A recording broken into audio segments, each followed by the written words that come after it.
We've all been there before. You want to get someone the perfect gift for the perfect occasion, but you have no idea what to get. Well, you don't have to rack your brain anymore. Gift baskets are perfect for any occasion, whether it's birthdays, holidays, corporate events, or a simple thank you.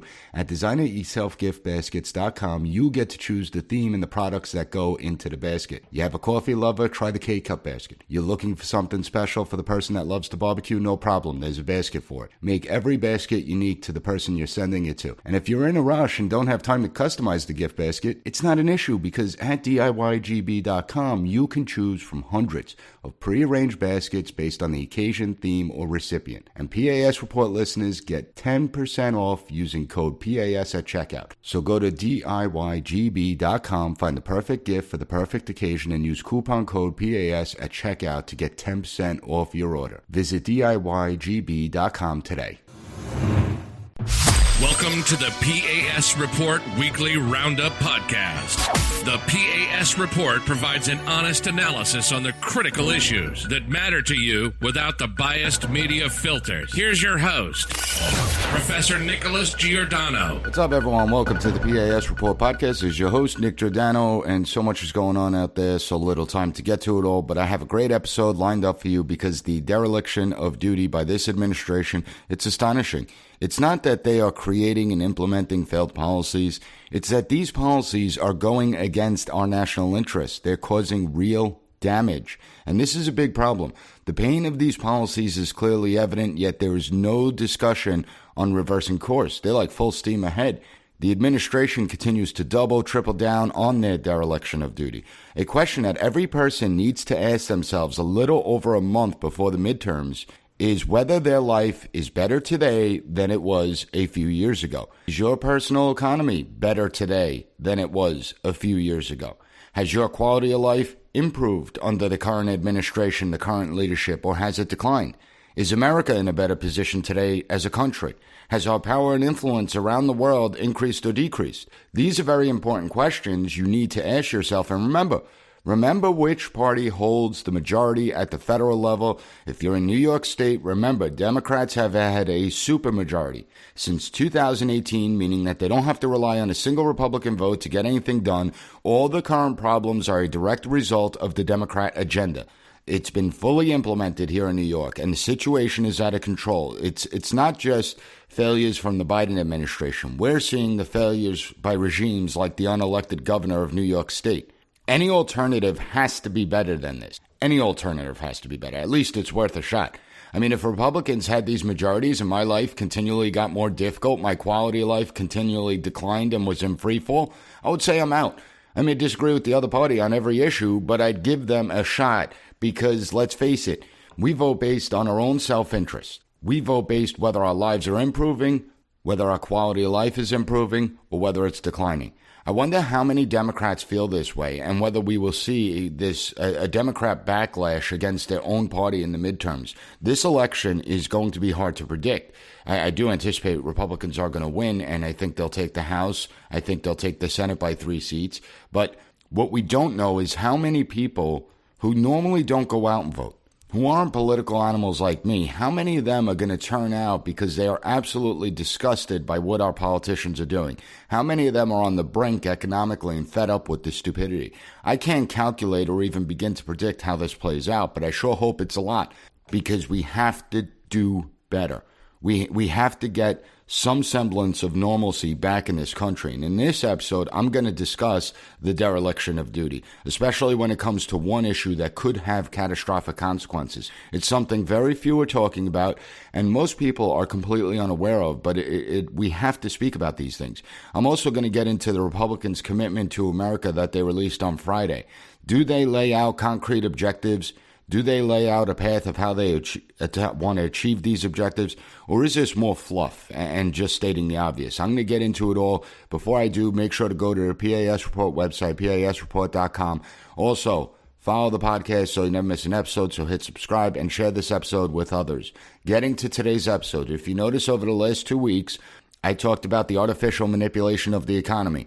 I explained the radical climate policies detrimental to the lower and the middle class. I explained how the arrogant elite is inflicting unnecessary financial pain on already struggling Americans, just so that they could feel better about themselves. They're the public virtue signalers. This insane push for electric vehicles that aren't ready for prime time and that our grid structure and infrastructure certainly cannot support at this time. I also brought up their plans that will cripple the maritime industry, particularly the fisheries, where they want to cut off fishing vessels from 1.7 million acres of ocean water. We will have vessels competing in small geographic areas, meaning their hulls are going to be reduced. Many will go out of business. You can have the potential for overfishing, which does damage to the ecosystems. As a result, we will see this industry get destroyed and the prices of seafood will skyrocket. I brought up, and something that has not been discussed in the media. Why? I don't know. I don't have the answer to it. But I brought up how Americans created this revolutionary battery technology at one of our laboratories funded by your tax dollars, and how the Department of Energy transferred over the full license and technological know-how to Communist China. Not only did our tax dollars fund this research, but not a single person was held accountable for this. No one was fired. No one was in jail. It is extraordinary how the media is so silent on this, how they haven't brought it up. I mean, this technology could be a game changer. And where are all the climate warriors? Where are they? They should be up in arms about this, but they're silent because they're frauds. I brought up the insane agricultural policies that we're witnessing worldwide. Policies created by people who have no clue about agricultural issues, have no clue about supply chains. They don't know anything about farming. Yet they're the ones driving the policy. Do you think that's going to end well? You have elite public virtue signaling city dwellers and suburbanites who think they know better than the farmers do. And they want farmers to cut their productivity because they say it's harming the environment. They say the agricultural industry is hurting the environment, the livestock, the fertilizers. Great, so make the farmers cut productivity. We're going to, quote unquote, save the planet from climate change, but we'll die of starvation. Sounds reasonable, right? The farmers are already facing a growing crisis in their industry because you have the rising cost of energy, you have fertilizer shortages, and they just want to put the nail in the coffin. And it's slated to get worse. I was reading an article in Time magazine about a poultry farmer in Switzerland. The farmer has well-kept barns for the chickens, heated floors, state-of-the-art filtration system, solar panels on the roof. His whole farm is run with renewable energy, but that doesn't matter. That doesn't matter. According to the people who know absolutely nothing about farming, that is not enough. So in Switzerland, people will go to the polls. They're going to vote on whether to ban what they deem as factory farming. Here's the thing. If the vote succeeds, the farmers are going to have to reduce their stocks, and this particular farmer is going to have to reduce his chicken stock from 9,000 chickens to 2,000 chickens. That's a nearly 80% reduction in supply in this one farm alone. How do you think that's going to work? Especially when you already have the shortages going on. So you're either going to put this guy out of business, but even if this guy doesn't go out of business and he could still have his 2,000 chickens, well, what's going to happen to the store shelves? Has everyone gone insane? Does this sound like smart policy? Does it sound smart to reduce agricultural production by any amount? And I can guarantee you that two things will happen. First, if this passes, other countries in Europe and around the world are going to follow suit because they're dumb. Second, when poultry prices skyrocket, all those who voted to support this measure are going to bitch and complain about how expensive chicken has become.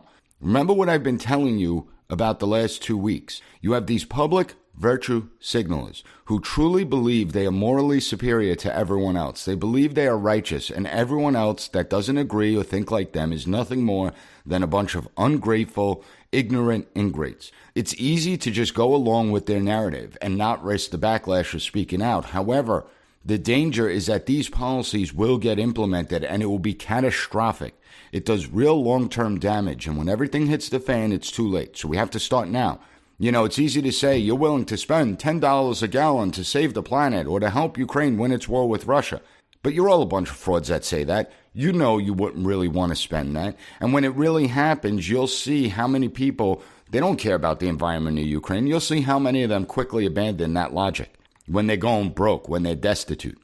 Over the last 2 weeks, I also brought up the frauds when it comes to crime and bail reform, as well as the public virtue signalers who expose themselves for who they really are at Martha's Vineyard with the political theater where they kick the migrants out in less than 2 days. These people don't care about migrants. They don't care about an open border or illegal immigrants. They don't care about the fentanyl crossing the border. as long as it isn't impacting their communities. When it comes to our border, it's clear there is no border. And that's the question I raised last week. You have all these people. Why is it that the already vulnerable communities always are the ones suffering, where the infrastructure is collapsing, the resources are stretched thin, and the schools have failed? Why are they the ones that constantly have to shoulder the burden so that the elite, the wealthy areas, who do have the resources and capabilities, so that they could go on having their wine and cheese parties? For the last few months, I've been highlighting the institutional corruption and the abuses of power by the self-appointed guardians of democracy. The Uniter-in-Chief and his administration have instituted policies to target political opponents, and it all derives from the national strategy. They demonize anyone who deviates from their narrow-minded points of view. They label completely reasonable positions as fascists and call their political opponents extremists. They compare their opponents to Hitler and the Nazis, as Hillary Clinton did. It really is disgraceful. But more than that, it's dangerous. As I have said time and time again, they are intentionally ginning people up, and there are a lot of unstable people out there. Just last week, you had a 41-year-old man, a pathetic human being, who killed an 18-year-old kid. And according to the man, he justified it by claiming the 18-year-old was part of a Republican extremist group. Wonder where he got that one from. Even worse is how little regard he had for the kid he just murdered. So when he was going to his bail hearing, this piece of garbage had the nerve to push back against $50,000 bail, which should have been a lot higher. And he told the judge, quote, "I have a job, a life, and a house, and things that I don't exactly want to see go by the wayside. Family that are very important to me," end quote. I mean, talk about the nerve.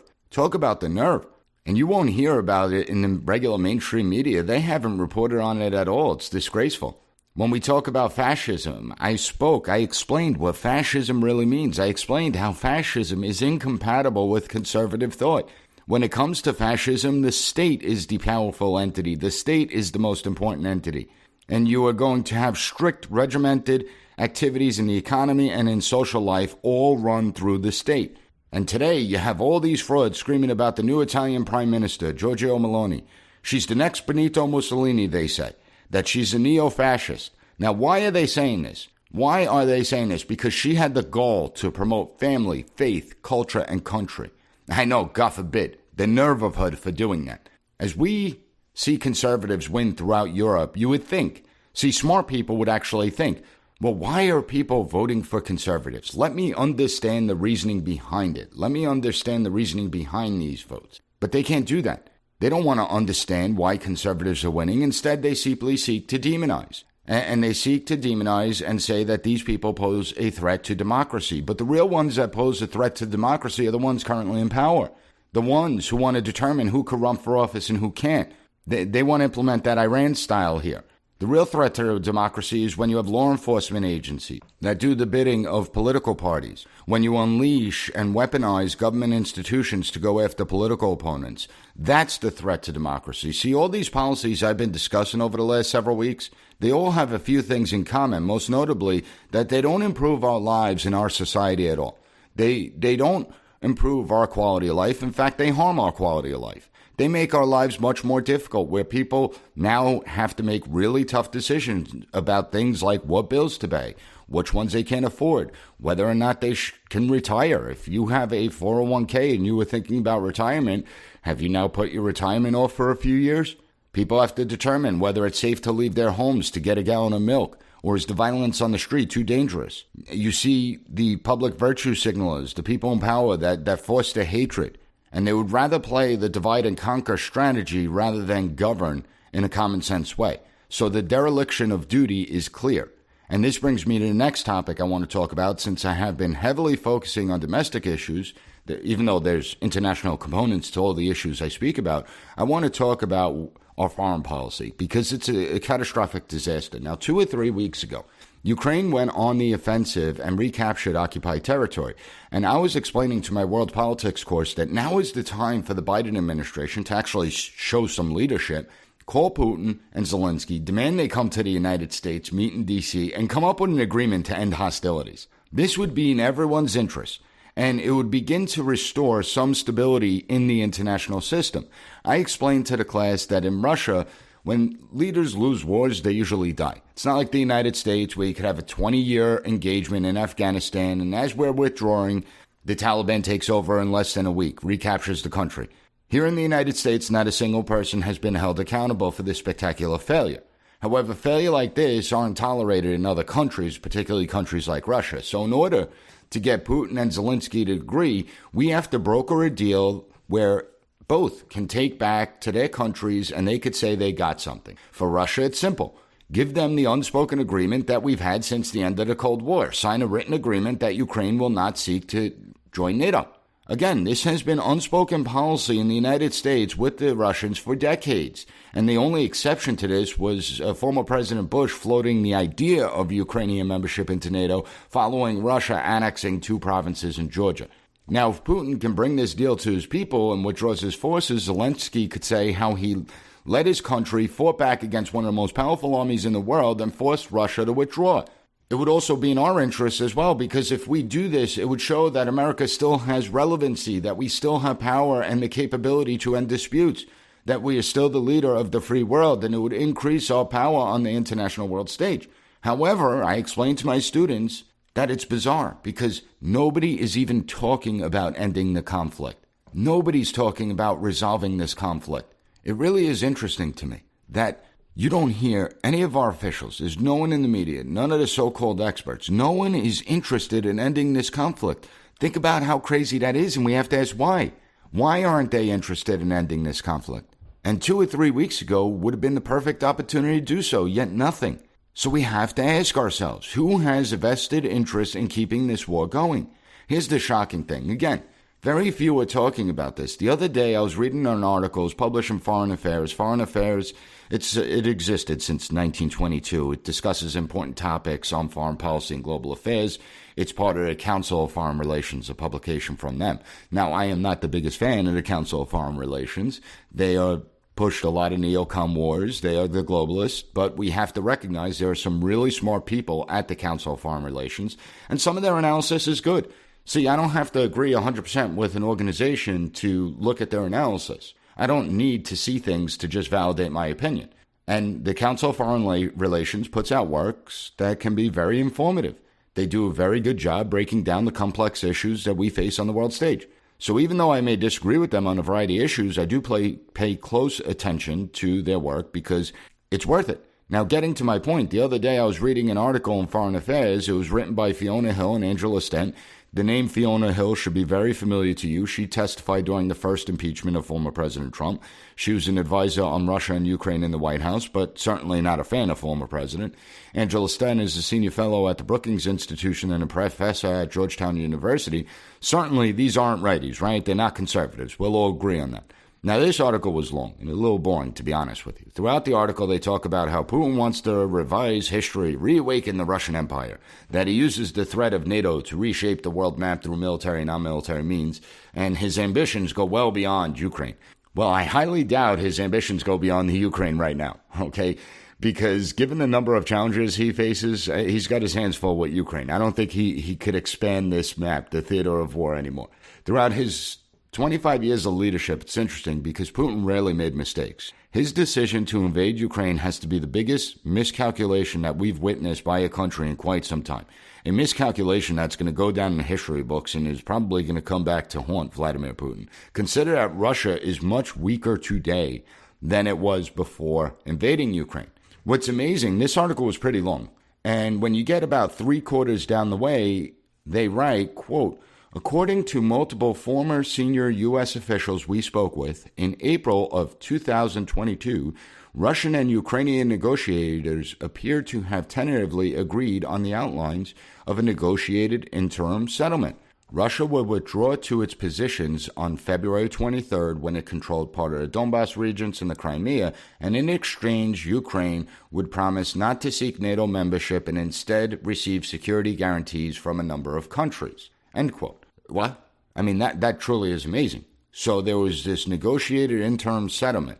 Now, right after that piece of the article, she jumps to a July interview with Russian Foreign Minister Sergei Lavrov, who stated the tentative agreement is no longer an option.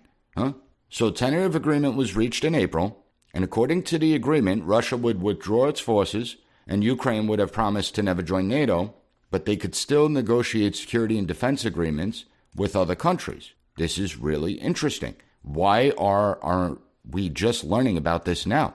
Why didn't we learn about this in April? Wouldn't that have been something pretty important? Why didn't the media cover this at all? Why are most in the media not talking about this? More importantly, what happened to the tentative agreement? Why did it blow up? We know that the agreement was reached in April 2022, and then we get a statement from Lavrov that the deal's off the table in July 2022. So, what happened in April, May, and June? This is amazing that we're just learning about this now. This seems like a really important thing that we should be discussing. I raised a number of important questions. Here's the interesting part. When you do a little digging, you find that this tentative agreement fell apart following Boris Johnson's visit to the Ukraine, which leads to more questions. Like, what was discussed between the British Prime Minister and Zelensky? Did Boris Johnson play a role in killing the agreement? And if so, why did the United Kingdom want to kill this agreement? Now, there are some reports, I don't know if it's been confirmed, but there are some reports that it was the Biden administration who actually dispatched the British Prime Minister to the Ukraine to kill the deal. And the message was simple. To Zelensky, you cannot agree to this deal. Putin is a monster. He's a snake. You can't trust him. If you support this tentative agreement, say goodbye to all the Western financial and military aid that you received. You will be cut off. So it's important to note that while I haven't really been able to confirm the Biden administration sent Boris Johnson to Ukraine to kill the deal, but if it is true, we need to know about that, because it would be a clear dereliction of duty and not only endangering the United States, but the global community as well. I mean, look at how much suffering has taken place just in the Ukraine alone.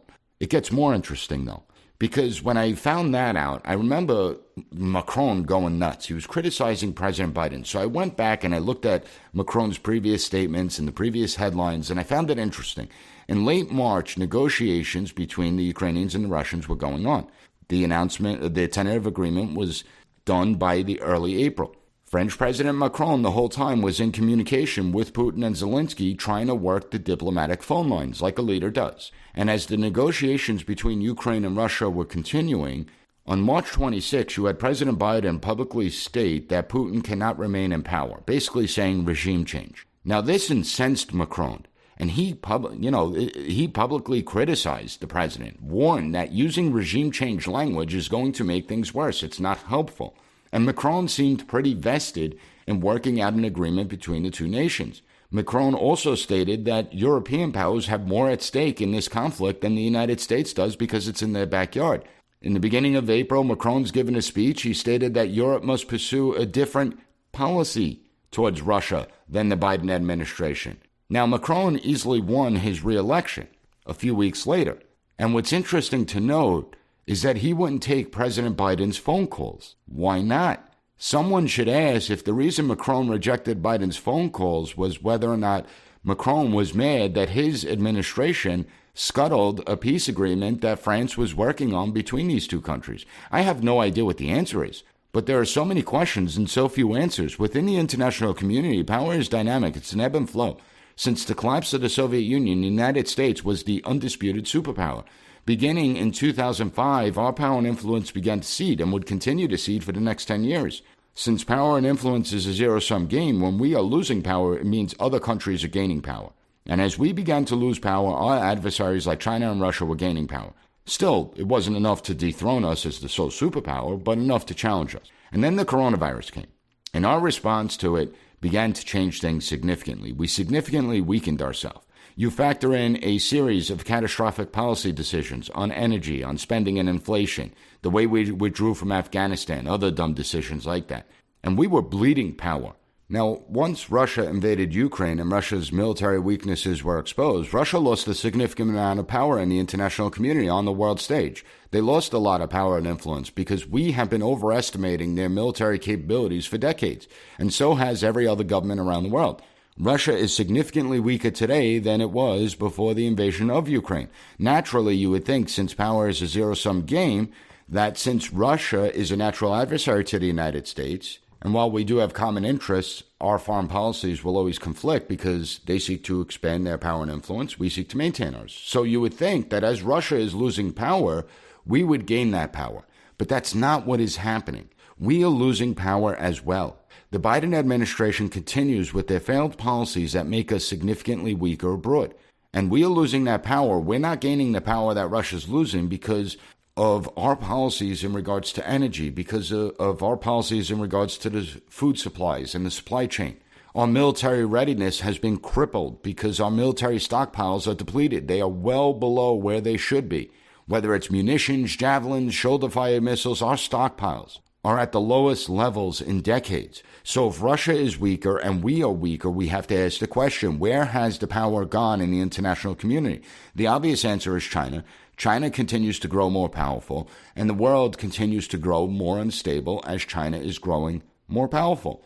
Because when you are seeing these major power shifts, if we use the levels of analysis in international relations and we see these major power shifts, the stability of big powers matters. And as the United States and the international community grow more unstable, the dangers and the threats begin to increase as well.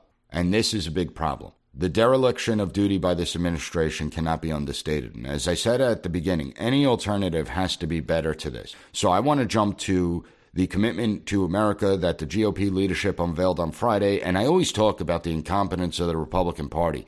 And Friday was a perfect example of this. First of all, why the hell are you releasing this on a Friday? When most people aren't paying attention to the media or politics, they're thinking about what they're going to be doing over the weekend. You know, the rule of politics is not complicated. That's why I got into it. You don't have to be a rocket scientist to figure it out. The rule of thumb in politics is to release the stuff you don't want to be discussed on a Friday afternoon because the news cycle changes by Monday. So whosever decision it was to release it on a Friday is an idiot. The second point is, why did they wait a little over a month before the midterms to release the commitment to America? Just because you announce something doesn't mean that people are going to be paying attention to it or know about it right away. It takes time to get this information to the people, especially when you have the mainstream networks not covering it all. I mean, just think about how long it took. So the Hunter Biden story, Miranda Devine broke that story towards the end of October. I think it was the second or third week of October. Most people during the elections had no idea about the Biden crime family, about the Biden syndicate or the laptop story. So you need to release something so that it has enough time to filter out. Now, obviously, with the New York Post and the Miranda Devine story, obviously the headwinds were against her when you had big tech come down and silence and cripple them, when you had former intelligent agents, top-level officials come out there and say it's Russian disinformation. But here, the Republicans, they should know better. They should know that if they release something, it's going to take time for that information to filter out. Now, I understand why they announced it now. They want it to be fresh right before the election. However, wouldn't it have made more sense to release it over the summer? But Professor Giordano, nobody really pays attention to politics over the summer. And I know that. I know that a lot of people don't. But if you released it over the summer, you could have made preparations following Labor Day to begin to educate the public, to pay attention to the election. And I want you to stay with me here. They should have released the plan over the summer, cut a few commercials, promote them on social media.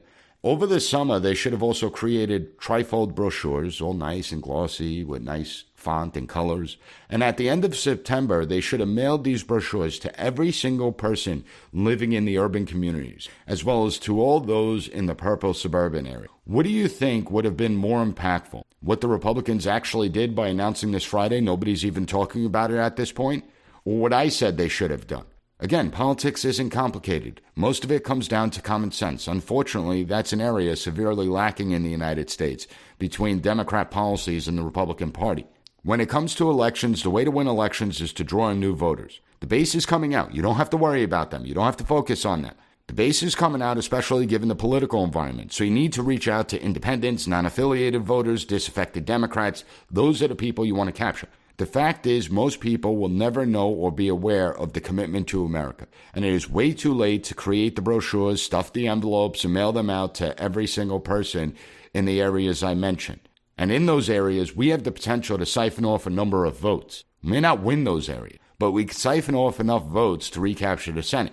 As far as critiquing the commitment to America, the Republicans lay out 4 promises: an economy that's strong, a nation that's safe from crime, a future built on freedom, and a government that's accountable. All those things sound great, fine and dandy, whoop-de-doo. And the commitment to America does a good job at highlighting the problems, but, I mean, let's be honest, everything's self-evident. We know what the problems are every time we fill up our cars with gas or go to a grocery store to purchase food. We feel the problems when we sit down and look at our bills and have to figure out what we got to prioritize. We know what the problems are every time we see a video of a bunch of people ransacking a store. We know what the problems of crime are whenever we see a video of someone being brutally assaulted for no reason whatsoever.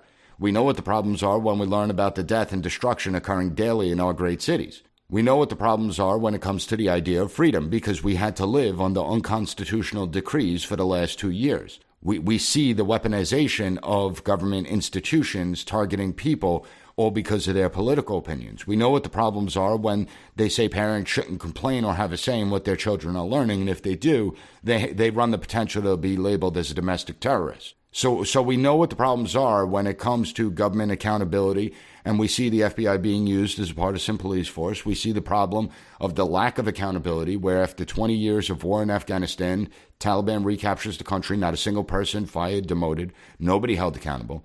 All of these things are obvious. So the more important question, the central question, is what do the Republicans plan to do about it? This is where the commitment to America falls short.